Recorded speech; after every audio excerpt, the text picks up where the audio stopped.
Hola jóvenes, espero que se estén cuidando.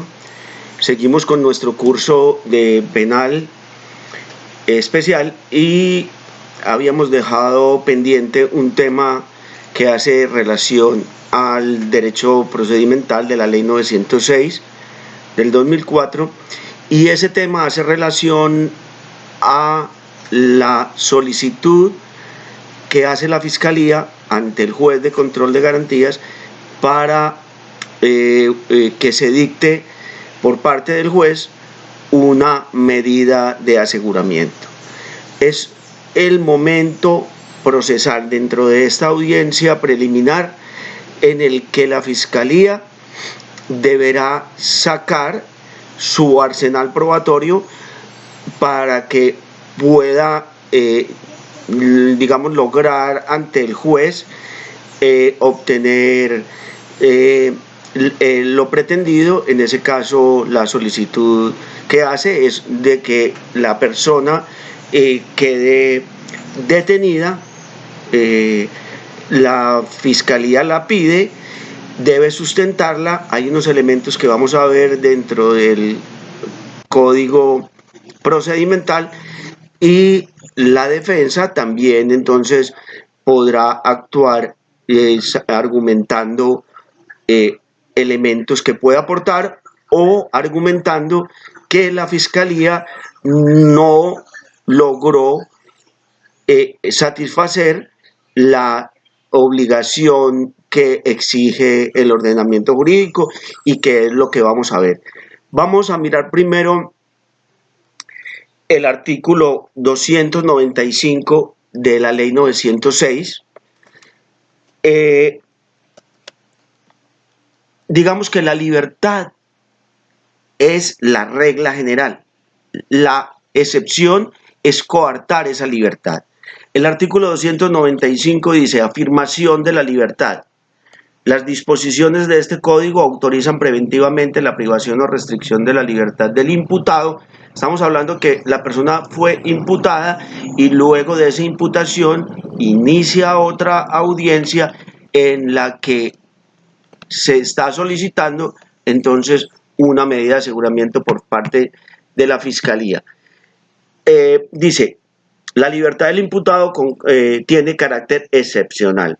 Solo podrán ser interpretadas restrictivamente, y su aplicación debe ser necesaria, adecuada, proporcional y razonable frente a los contenidos constitucionales. Es una obligación entonces que tendrá la Fiscalía, y desde ese momento ya se empieza a vislumbrar que hay una finalidad para que se restrinja la libertad, y que esa finalidad debe estar sustentada debidamente por quien la solicita. Es la Fiscalía la que solicita esa medida. Finalidad de la restricción de la libertad. La libertad personal podrá ser afectada dentro de la actuación cuando sea necesaria para evitar la obstrucción de la justicia. Vayan anotando: obstrucción de la justicia, que es un elemento que entonces deberá la Fiscalía argumentar y, digamos, probar. O para asegurar la comparecencia del imputado al proceso, la protección de la comunidad y de las víctimas, y para el cumplimiento de la pena. Entonces, la detención preventiva es una institución, o digamos, debe ser argumentada, solicitada por la Fiscalía, y contiene unos elementos que ya someramente este artículo 296 nos menciona para la finalidad de la restricción. Y vamos a mirar entonces detalladamente el capítulo tercero, que habla de las medidas de aseguramiento, y miramos el artículo 306, modificado por la ley 1453 del 2011, en el artículo 59. Dice así: solicitud de imposición de medida de aseguramiento. El fiscal solicitará al juez de control de garantía imponer la medida de aseguramiento, indicando la persona, el delito, los elementos de conocimiento necesarios para sustentar la medida y su urgencia. O sea, es una carga que tiene la Fiscalía para, ante el juez a quien le está haciendo la solicitud, muestre cuál es la urgencia de esa medida y estas serán evaluadas por el juez y controvertidas por la defensa. Dice así: escuchando los argumentos del fiscal, el Ministerio Público, la víctima o su apoderado y la defensa, el juez emitirá su decisión. La presencia del defensor constituye requisito de validez de la respectiva audiencia. Ojo, no puede haber una audiencia pública sin que la persona encartada, en este caso imputada, no tenga un defensor. Y la defensa debe ser una defensa técnica. No se trata solamente de tener una persona que tenga una tarjeta profesional y que avale, digamos, esta audiencia, sino que se trate de una persona que tenga la calidad de abogado penalista, que sepa en qué está y que argumente jurídicamente y fácticamente las para controvertir las pretensiones de la Fiscalía. En todas las actuaciones judiciales deberá estar presente el abogado defensor, no así el Ministerio Público. Muchas veces el Ministerio Público pues tiene una carga de trabajo muy amplia y se le juntan dos audiencias y entonces acude, digamos, primero donde haya detenido, y a veces pues no acude a las audiencias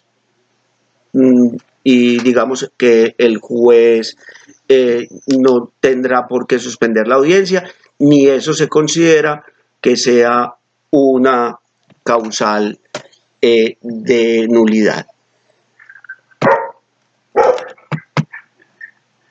Disculpen. Entonces, la víctima o su apoderado podrán solicitar al juez de control de garantías la imposición de medidas de aseguramiento en los eventos en que ésta no sea solicitada por el fiscal. Entonces, si el fiscal no la solicita, la defensa, el abogado de la víctima o la víctima misma podrá solicitar esa medida de aseguramiento, quedando inmersa dentro de la obligación que se impone a la Fiscalía y que ya vamos a mirar qué es. El juez valorará los motivos que sustenten la no solicitud de la medida por parte del fiscal para determinar la viabilidad de su imposición. En el caso en el que no la pida el fiscal, pero lo normal es que en los delitos que admiten, digamos, esa medida, la Fiscalía por lo general la pide. Hay casos excepcionales en las que no lo hace, pero mayoritariamente lo hace, pide esa medida de aseguramiento. Las medidas de aseguramiento son, digamos que hay privativas de la libertad y hay no privativas de la libertad. Las medidas de aseguramiento están señaladas en el artículo 307 de la ley 906. Las privativas de la libertad son detención privativa en establecimiento de reclusión y detención preventiva en la residencia señalada por el imputado, siempre que esta ubicación no obstaculice el juzgamiento. Hay otras medidas no privativas de la libertad, como someterse a un mecanismo de vigilancia, o presentarse periódicamente, observar buena conducta, no salir del país, no ir a determinados lugares. Van a leerlas en el artículo 307 y ahí están señaladas. Por ahora vamos a tratar el tema hablando de la detención en establecimiento carcelario. Es una detención que llamamos preventiva, todavía la persona no ha sido juzgada ni ha sido condenada, se presume su inocencia, por eso decimos que ni siquiera debería ser procedente solicitar la medida de aseguramiento, pero hay delitos que, digamos, son de mayor entidad y esos delitos requieren que la persona que haya caído en ellos, pues entonces esté privada de la libertad, y ya vamos a ver por qué y para qué y qué elementos debe sustentar la Fiscalía para que esto se dé. Entonces ya dijimos que hay privativas y no privativas de la libertad. Y vamos a leer un parágrafo muy importante de este artículo 307 y dice lo siguiente. Es el parágrafo segundo. Las medidas de seguridad privativas de la libertad solo podrán imponerse cuando quien las solicite pruebe ante el juez de control de garantías que las no privativas de la libertad resultan insuficientes para garantizar el cumplimiento de los fines de la medida de aseguramiento. Es decir, es una imposición que se le hace a la Fiscalía para que diga por qué esa medida tan restrictiva es la única que se debe imponer y no otra de menor entidad. El artículo, el parágrafo primero de este artículo, que es adicionado por la ley 1760 del 2015 y modificado por la 1786 del 2016, en el artículo primero dice, salvo lo previsto en los parágrafos 2 y 3 del artículo 317, que ahora lo veremos, el término de la medida de aseguramiento privativa de la libertad no podrá exceder de un año. Cuando el proceso se surta ante justicia penal especializada, o sea, de 3 o más los acusados contra quienes estuviera vigente la detención preventiva, o se trate de investigación o juicio de actos de corrupción de los que trata la ley 1474 del 2011, o de cualquiera de las conductas previstas en el título cuarto del libro segundo de la ley 599, dicho término podrá prorrogarse a solicitud del fiscal o del apoderado de la víctima hasta por el mismo término inicial, o sea, podrá solicitar una prórroga de un año más. Vencido el término, el juez de control de garantías, a petición de la Fiscalía, de la defensa o del apoderado de la víctima, podrá sustituir la medida de aseguramiento privativa de la libertad de que se trate por otra medida de aseguramiento no privativa de la libertad de lo que como trata el presente artículo. Entonces, el tiempo después de la imputación hace que la reclusión deba ser cancelada, porque el tiempo prescribe para algunos a favor y para otros en contra. O sea, hay prescripción adquisitiva de derechos y también prescripción extintiva. Entonces, la solicitud de la Fiscalía de una imposición de medida de aseguramiento con el tiempo pierde su valor por el paso de, en este caso decimos, de un año, y también vimos cómo en el parágrafo habla de que se puede prorrogar por otro tanto, y habla de algunos delitos y de aquellos que están ante jueces especializados. Hay unos criterios para la extensión del plazo máximo de la vigencia de la detención preventiva. Me gustaría leer un pedacito de una tutela, un extracto digamos, de una sentencia de tutela que dice lo siguiente: de igual manera, como se extracta de las normas arriba reseñadas, estamos hablando de la ley 1786 del 2016, la prolongación del término por otro año más, absolutamente insuperable, depende únicamente de que el funcionario judicial lo valide tras constatar alguna de las circunstancias que dan lugar a la duplicación del plazo, que son estrictamente objetivas y que prácticamente operan por ministerio de la ley.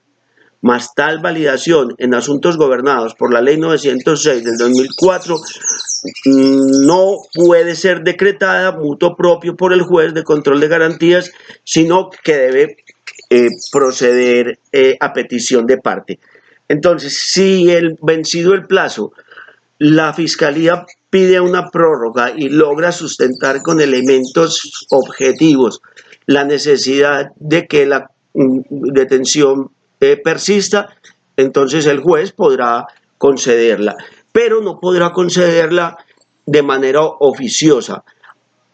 El juez, si no tiene una solicitud de un fiscal o de la víctima apoyada en elementos objetivos, entonces no le va a conceder esa libertad, esa prórroga, sino que tendrá que determinar la libertad por vencimiento de términos. Después miraremos la libertad. A ver, vamos a ver el término de detención preventiva y los requisitos.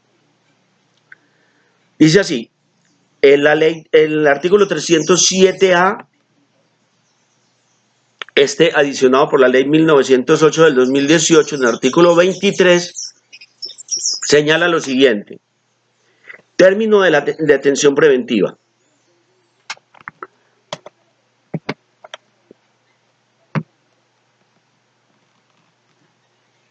Cuando se trate de delitos cometidos por miembros de grupos delictivos organizados, el término de la medida de aseguramiento privativa de libertad no podrá exceder de 3 años. Cuando se trate de grupos armados organizados, el término de la medida de aseguramiento privativa de la libertad no podrá exceder de 4 años. Vencido el término anterior sin que se haya emitido sentido del fallo, se sustituirá la medida de aseguramiento por una no privativa de la libertad que permita cumplir con los fines constitucionales de la medida en relación con los derechos de la víctima, la seguridad de la comunidad, la efectiva administración de justicia y el debido proceso. La sustitución de la medida de aseguramiento por una no privativa de la libertad deberá efectuarse en audiencia ante el juez de control de garantías. La Fiscalía establecerá la naturaleza de la medida no privativa de la libertad que procedería, presentando los elementos materiales probatorios o la información legalmente obtenida que justifiquen su solicitud. Entonces, a la solicitud de la Fiscalía se va a hacer esta sustitución de la medida de aseguramiento y podrá entonces acudirse, como ya habíamos visto, a una de las medidas no privativas que están en el literal B del artículo 307 de la ley 906, que ya lo hemos mencionado. Este artículo es importantísimo. El 308 habla de los requisitos. Sin estos requisitos, el juez de control de garantía va a negar o debe negar entonces la pretensión de la Fiscalía. Dice así: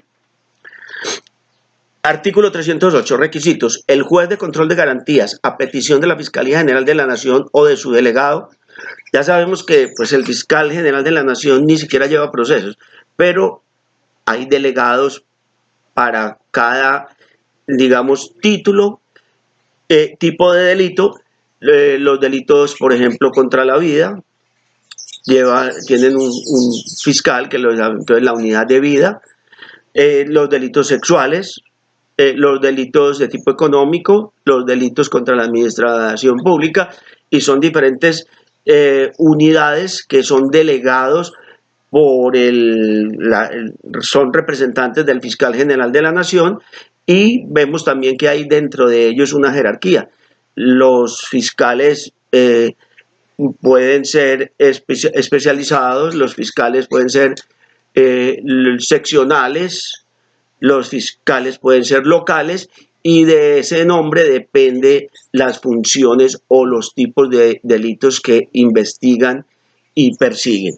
Entonces son delegados del fiscal general de la Nación, pero ya sabemos que el fiscal general de la Nación nunca lo vamos a ver, al menos litigando en este tipo de procesos, aunque él tiene también sus delegados ante la Corte Suprema de Justicia y digamos hay una jerarquía dentro de esa fiscalía, pero hay una unidad específica para los delitos específicos. O sea, una unidad de delitos, por ejemplo, delitos contra el patrimonio, van todos en esta ante un fiscal que se encargará de hacer el proceso investigativo y la acción penal que llevará a la imputación de cargos. Entonces, la cuantía pues, es determinante en los delitos económicos, puede ser de un fiscal local o un fiscal seccional, dependiendo la cuantía, pero entonces son, digamos, unidad de la Fiscalía de Delitos Económicos. Ojo con esto, los requisitos, artículo 308. El juez de control de garantías, a petición del fiscal general de la Nación o de su delegado, decretará la medida de aseguramiento cuando de los elementos materiales probatorios y evidencia física recogidos. ¿Por qué no decimos de las pruebas? Ojo, muchachos, estos elementos que se recogen no son pruebas, sino cuando se evacúan en el juicio. Mientras tanto, lo vamos a llamar o los vamos a llamar elementos materiales probatorios o evidencias físicas. Ya habíamos hablado de que las evidencias no son elementos materiales probatorios ni van a ser pruebas en juicio, toda vez que esas evidencias solo sirven para refrescar memoria o para impugnar la credibilidad de los testigos o refrescar memoria de ellos. ¿De quién? Del que depuso esa entrevista. Las entrevistas per se no son entonces elementos materiales probatorios, pero entonces el juez habla de elementos materiales recogidos y asegurados o de información obtenida legalmente, y que con ella se puede inferir razonablemente que el imputado puede ser autor o partícipe de esa conducta delictiva que se investiga, siempre y cuando se cumpla alguno de los siguientes requisitos.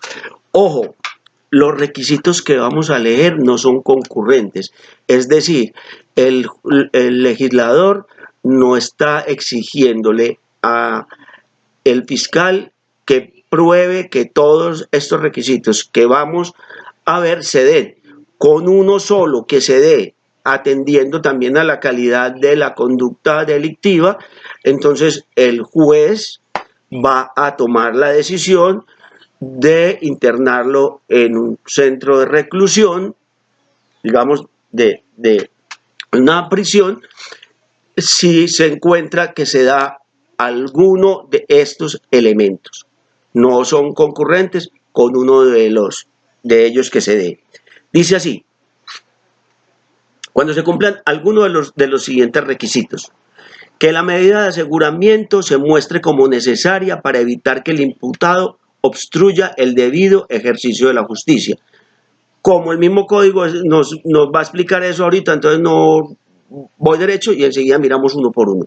Segundo, que el imputado constituye un peligro para la seguridad de la sociedad o de la víctima. Estos elementos, el fiscal no solamente tiene, digamos, la obligación de mencionarlos, sino también de anexar elementos que permitan al juez llegar a la conclusión de que el fiscal tiene razón. Tercero, que resulte probable que el imputado no comparecerá al proceso o que no cumplirá la sentencia. Hay un parágrafo adicionado que también es importante leer, está en la ley 1760 del 2015, en el artículo segundo. Ténganlo en cuenta, que es la calificación jurídica provisional contra el procesado no será en sí misma determinante para impedir el riesgo de obstrucción a la justicia. O sea, el fiscal no puede decir, mira, es que voy a sustentar que él no va a acudir o que va a obstaculizar la investigación porque el delito era un homicidio o un genocidio. O sea, eso por sí solo no constituye esa calificación jurídica no constituye un elemento determinante para que se dé la solicitud del fiscal, que en este caso es que se dé la detención, la medida de aseguramiento. Dice, la calificación jurídica provisional contra el procesado no será en sí misma determinante para impedir el riesgo de obstrucción a la justicia, el peligro para la seguridad de la sociedad o de la víctima y la probabilidad de que el imputado no comparezca al proceso o de que no cumplirá la sentencia. El juez de control de garantías deberá valorar de manera suficiente si en el futuro se configurarán los requisitos para decretar la medida de aseguramiento sin tener en consideración exclusivamente la conducta punible que se investiga. Esto quiere decir entonces que no solamente que una conducta sea punible, que haya algunos elementos que lleven a pensar que esa persona imputada puede ser autor o partícipe en ese delito que se le imputó, sino que se dé uno de estos tres requisitos que vamos a mirar en qué consisten. Hay una jurisprudencia que me gustaría que leyeran y es la sentencia C-301 de la Corte Constitucional del año 93. Eduardo Cifuentes Muñoz es el magistrado ponente y habla sobre la función de la medida de aseguramiento. También hay otra sentencia, pero esta ya es una sentencia de casación penal, del 2002, digamos, el radicado es 17.392 y el magistrado ponente es el doctor Fernando Arboleda Ripoll. Hay otra doctrina importante que me gustaría leer, al menos un pedacito, que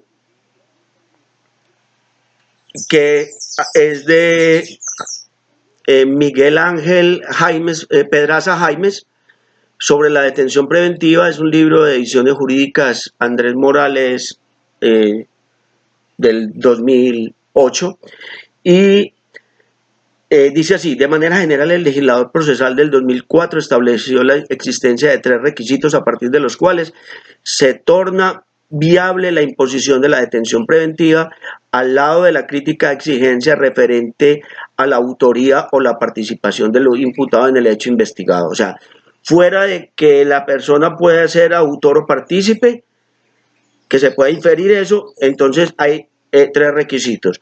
Esos tres requisitos de consagración expresa no son concurrentes, como ya habíamos dicho antes, bastando apenas que se cumpla alguno de ellos para proceder al aseguramiento, según se desprende de la fórmula del artículo 308. Siempre y cuando entonces se cumpla alguno de los siguientes requisitos.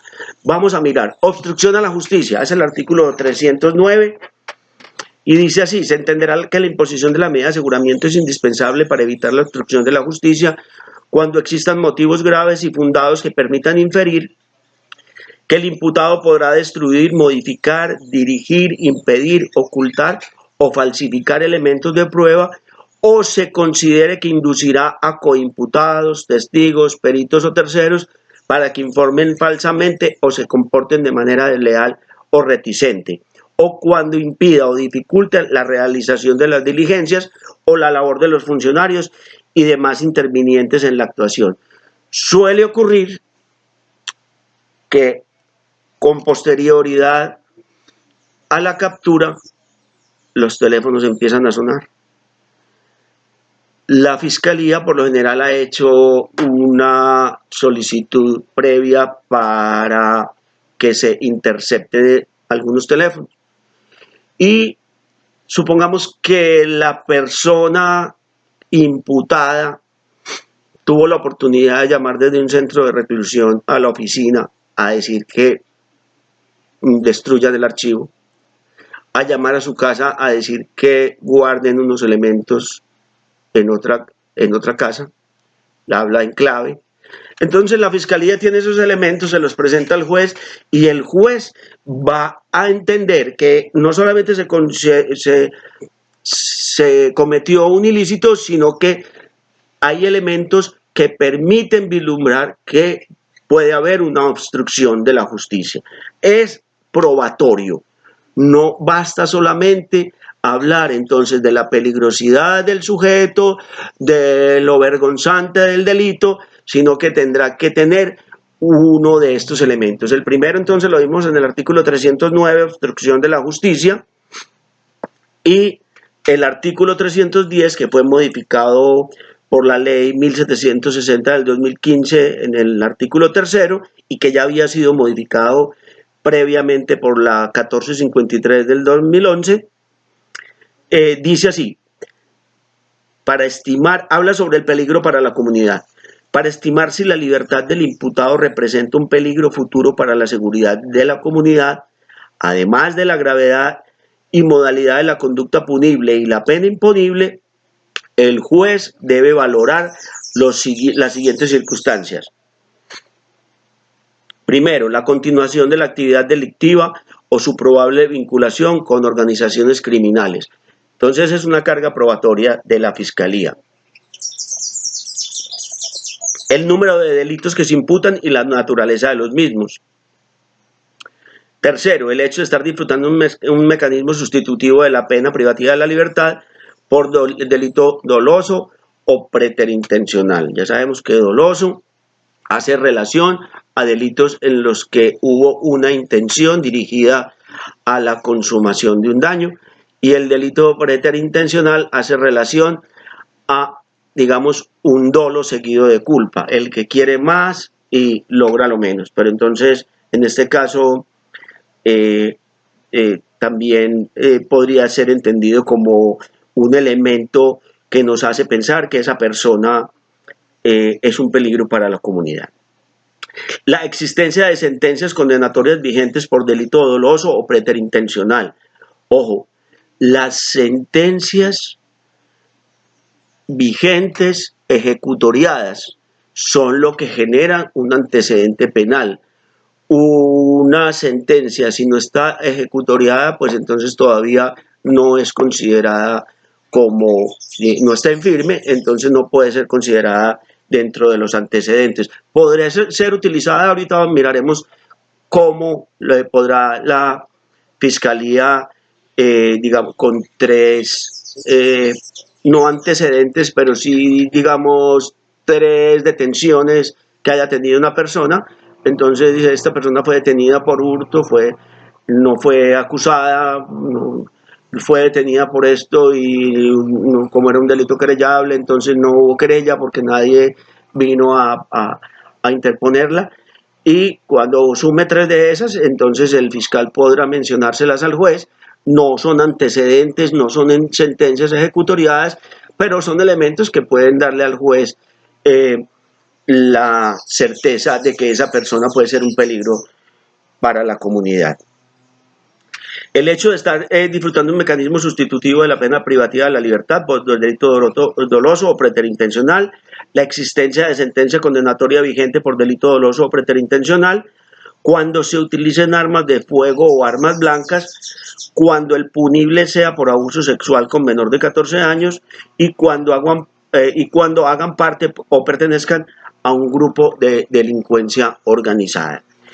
El peligro para la víctima está mencionado en el artículo 311 y dice así: se entenderá que la seguridad de la víctima se encuentra en peligro por la libertad del imputado cuando existan motivos fundados que permitan inferir que podrá atentar contra ella, su familia o sus bienes. Una amenaza previa, convivir en el mismo lugar, ser el jefe inmediato de la víctima, ¿sí? Cuando hay menores, entonces puede ser un peligro para la víctima y la Fiscalía entonces deberá sustentar con uno de esos elementos o con el que sigue mencionado en el artículo 312, que es la no comparecencia de esta persona a ser juzgada y a cumplir la pena en el eventual caso de que se dé una condena. Para decidir acerca, dice así, no comparecencia, para decidir acerca de la eventual no comparecencia del imputado se tendrá en cuenta, anteriormente decía en especial, y ya eso se declaró inexequible, esa expresión, y entonces se tendrá en cuenta la gravedad y modalidad de la conducta y la pena imponible, además de los siguientes factores. Entonces vemos que siempre encontramos, tenemos en cuenta la modalidad o gravedad de la conducta y la pena a imponer, y fuera de esto se tendrán otros elementos. Uno, la falta de arraigo en la comunidad determinado por el domicilio, asiento de la familia, de sus negocios o trabajo y las facilidades que tenga para abandonar definitivamente el país o permanecer oculto. La Fiscalía, ¿qué podrá decirme? Este señor no vive en la ciudad, es un extranjero, no tiene un domicilio, no tiene una familia en Colombia, no tiene negocios acá, ni trabaja acá, y tiene un pasaporte, además es ciudadano extranjero, entonces esta persona es muy posible que se nos vaya a, que no vaya a comparecer a las audiencias.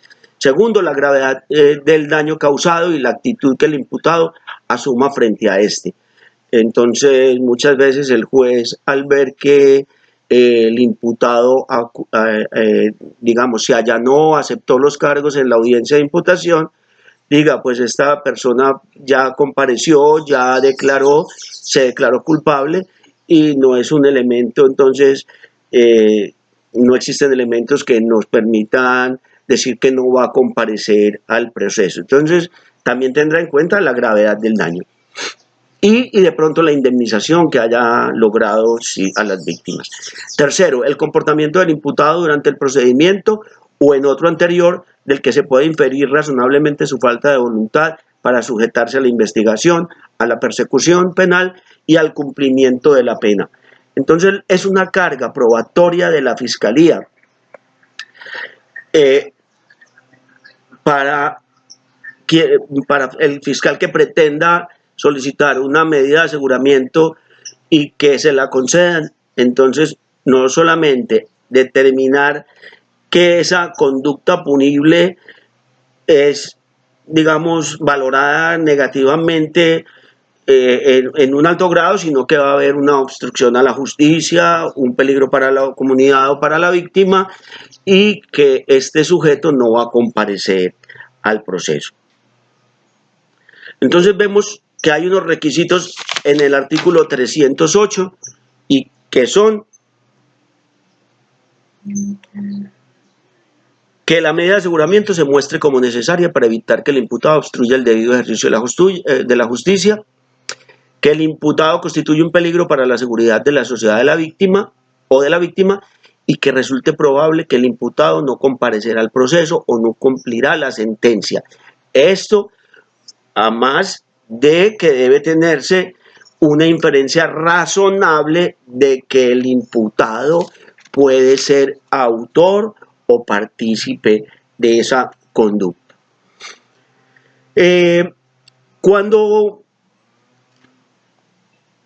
Cuando la Fiscalía pide una medida tan drástica como la prisión en un establecimiento carcelario, muchas veces la defensa no se opone a que haya una medida restrictiva, pero solicita que sea una menos drástica o menos invasiva. Entonces, en el artículo 313 ya nos dijo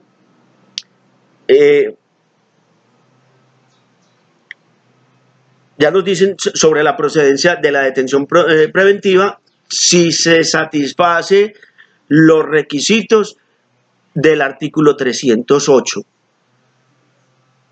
y procederá, si están satisfechos esos artículos, esos elementos que aparecen en el 308,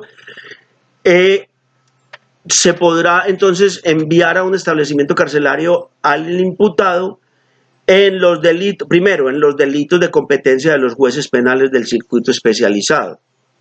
Segundo, en los delitos investigables de oficio cuando el mínimo de la pena prevista por la ley sea o exceda de 4 años.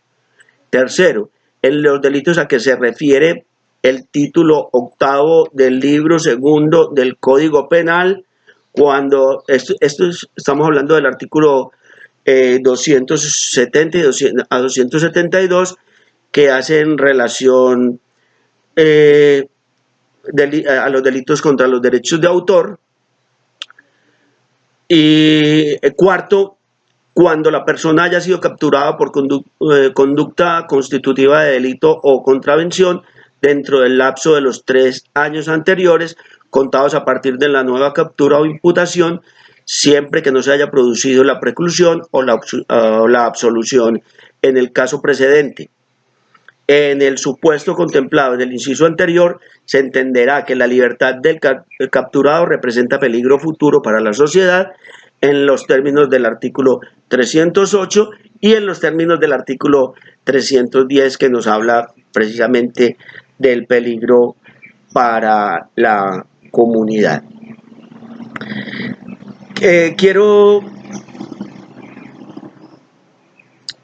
leerles una parte de una sentencia de la Corte Constitucional, y me gustaría que ustedes la miraran en su casa, si tienen forma de ubicarla por internet. Es la ley 1826 del 2017, que nos vamos a referir a ella, y dice: la ley 1826 del 2017, en su artículo 44, dispone que la entrada en vigencia de esta norma es 6 meses después de la fecha de promulgación y se aplicará a los delitos cometidos con posterioridad a su entrada en vigencia.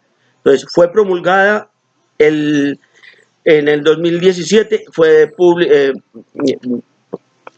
publicada en el Diario Oficial, en la número, el radicado es el 50-114 del 12 de enero del 2017, y su entrada en vigencia entonces es en el 2017. Hay un comunicado de prensa que es el número 15 del 22 y el 23 de mayo del 2019 de la Corte Constitucional sobre la vigencia de ese numeral cuarto y su inciso segundo del artículo 313, ya dijimos, modificado por la ley 1453 del 2011.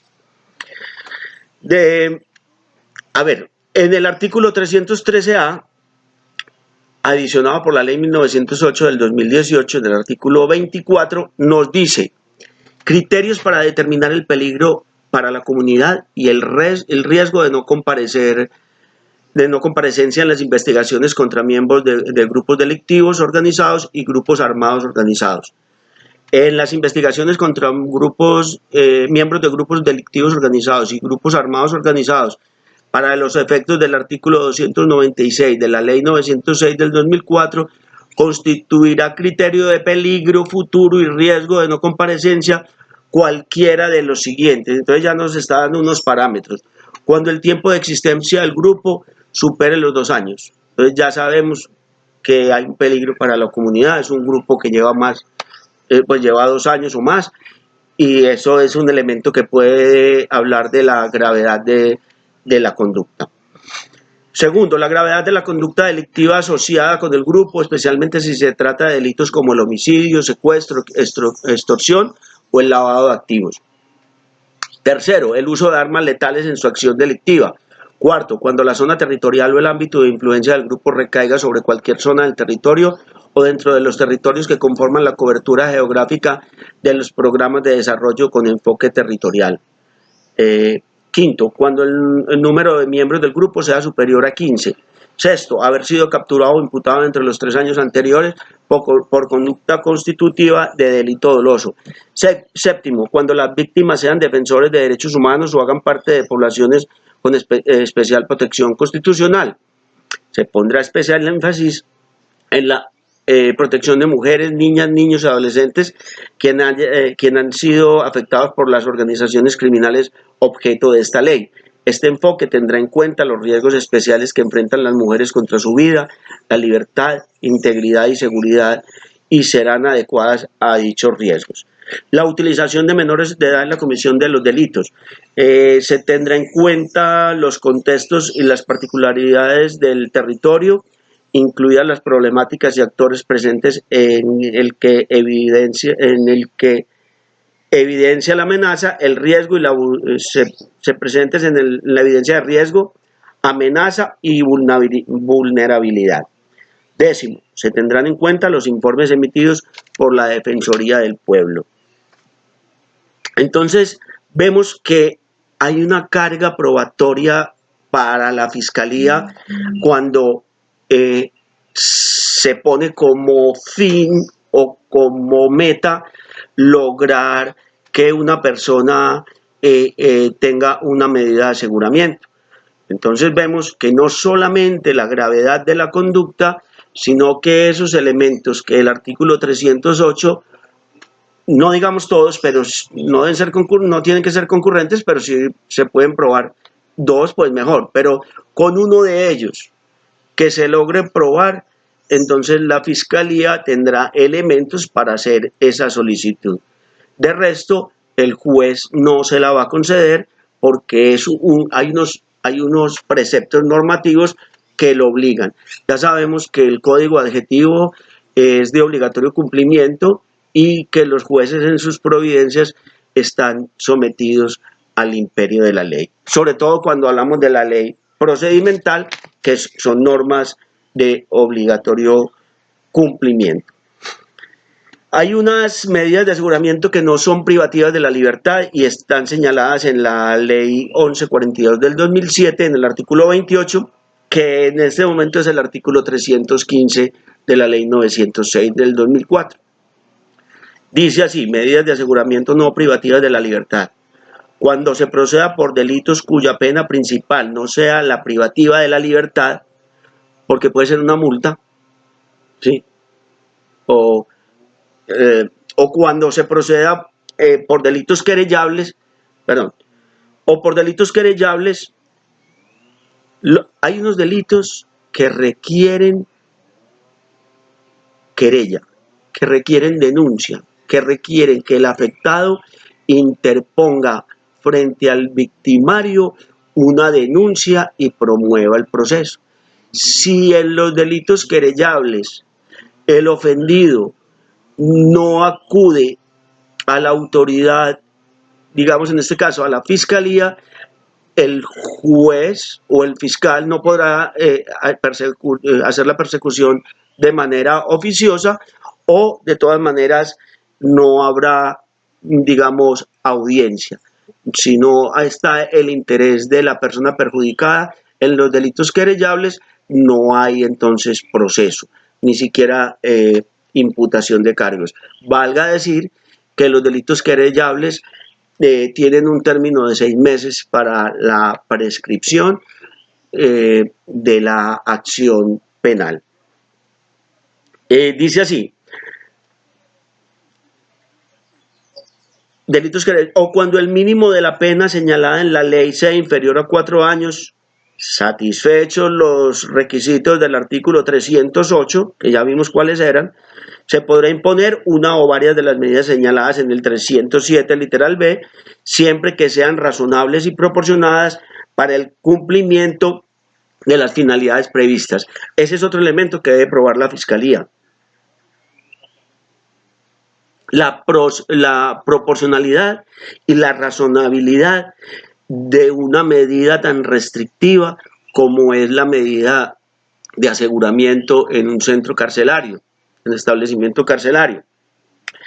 Es una imposición que se le hace entonces a la Fiscalía, la proporcionalidad y la razonabilidad de su petición. En el artículo 317 habla de las causales de libertad. Valga decir que ese artículo 317 ha sido modificado por la ley 1453 en el 2011, por la ley 1760 en el 2015 y por la ley 1786 del 2016, que habla sobre las causales de libertad. No las vamos a leer, pero entonces hay unas causales que hacen relación al tiempo. Digamos que el tiempo, vamos a leer por ejemplo la causal cuarto del 317. Causales de libertad, numeral cuarto: cuando transcurridos 60 días contados a partir de la fecha de la imputación no se hubiese presentado el escrito de acusación o solicitado la preclusión conforme a lo dispuesto en el artículo 294. Entonces son 60 días desde el momento de la imputación y digamos que también desde la acusación. Dice el numeral 5, vamos a leerlo: cuando transcurridos 120 días contados a partir de la fecha de presentación del escrito de acusación no se haya dado inicio a la audiencia de juicio. Valga decir que esto nos remite a al artículo 317A, que enseguida lo vamos a mirar, pero digamos que eso que acabo de leer modifica disposiciones de la ley 1760 del 2015 y se volvió entonces a publicar por un error que se cometió cuando no pusieron en la palabra juicio en la transcripción en el numeral quinto del artículo segundo de esa ley 1760. Vamos a leer entonces el artículo 317A, está adicionado por la ley 1908 del 2018, y en el artículo segundo nos habla de las causales de libertad. Las medidas de aseguramiento en los casos de miembros de grupos delictivos organizados y grupos armados organizados tendrá vigencia durante toda la actuación. La libertad del imputado o acusado se cumplirá de inmediato y solo procederá en los siguientes eventos: cuando se haya cumplido la pena según la determinación anticipada que para este efecto se haga, o que se haya decretado la preclusión o se haya absuelto al acusado. Segundo, como consecuencia de la aplicación del principio de oportunidad cuando se trate de modalidad de renuncia a la persecución. Tercero, como consecuencia de las cláusulas del acuerdo cuando haya sido aceptado por el juez de conocimiento. Cuarto, cuando transcurridos 400 días contados a partir de la fecha de imputación no se hubiera presentado el escrito de acusación o solicitado la preclusión conforme a lo que dispone el artículo 294. Quinto, cuando transcurridos 500 días contados a partir de la fecha de la presentación del escrito de acusación no se haya dado inicio a la audiencia de juicio por causas no imputables al procesado o a su defensa. Muchas veces es el abogado defensor el que solicita la suspensión o la cancelación de la audiencia programada porque está enfermo, porque tiene otra audiencia, entonces en ese caso esos términos se interrumpen. Valga decir que los días son días calendario, no días hábiles. A los presos no los sueltan los fines de semana, ni los días de fiesta. Parágrafo primero, en los numerales cuarto y quinto se establecerán los términos cuando hubiere improbación de la aceptación de cargos, o sea, se restablecerán los términos de los preacuerdos o de la aplicación del principio de oportunidad. Parágrafo segundo, no se contabilizarán los términos establecidos en el numeral quinto, esos 500 días, y sexto, del presente artículo, cuando la audiencia o juicio no se haya podido iniciar o terminar por maniobras dilatorias del acusado o su defensor. Cuando la audiencia no se haya podido iniciar o terminar por causas de fuerza mayor o por hechos ajenos al juez o a la administración de justicia, la audiencia se iniciará o reanudará cuando haya desaparecido el motivo que la originó. Por ejemplo, en este momento, las personas que están detenidas están redimiendo pena, pero los términos no están corriendo. No corren ni para la fiscalía ni para la defensa. Es decir, en este momento el término de prescripción y los términos jurídicos están suspendidos por el asunto de la pandemia. Hay otros parágrafos que no los voy a mencionar, pero pues me gustaría que los miraran. Están en el artículo 317A. A veces se imponen cauciones, a veces se imponen, digamos, la obligación de consignar un dinero que va a servir para garantizar el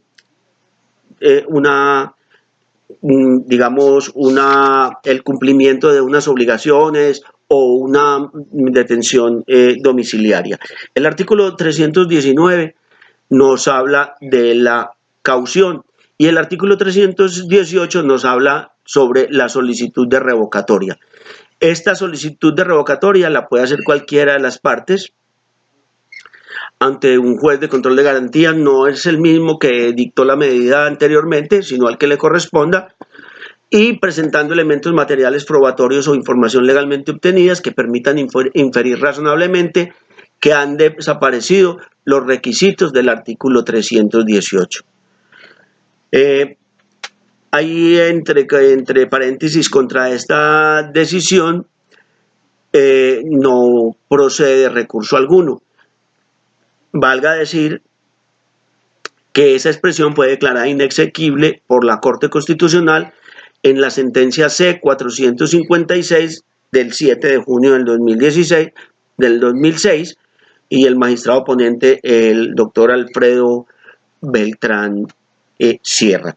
De la caución dice: fijada por el juez una caución, el obligado con la misma, si carece de recursos suficientes para prestarla, deberá demostrar suficientemente esa incapacidad, así como la cuantía que podría atender dentro del plazo que se le señale. Entonces, el juez impone una caución, la parte dice que no tiene con que el acusado, el imputado, dependiendo de la situación jurídica en que se encuentre, dice que no tiene con qué pagar y que podría pagar digamos, una cuota de 20.000 pesos mensuales o una cuota menor. En el evento en que se demuestre la incapacidad del imputado para prestar caución prendaria, esta podrá ser sustituida por cualquiera de las medidas de aseguramiento previstas en el literal B del 307, que ya lo miramos, de acuerdo con los criterios de razonabilidad, proporcionalidad y necesidad de la prueba. Entonces, digamos que la Fiscalía tiene la obligación de probar ante el juez no solamente que hay elementos que puedan determinar que la persona es autor o partícipe de una conducta punible y que la conducta punible merece un importante reproche, sino también probar estos elementos que exige sean presentados en el artículo 308 de la ley 906.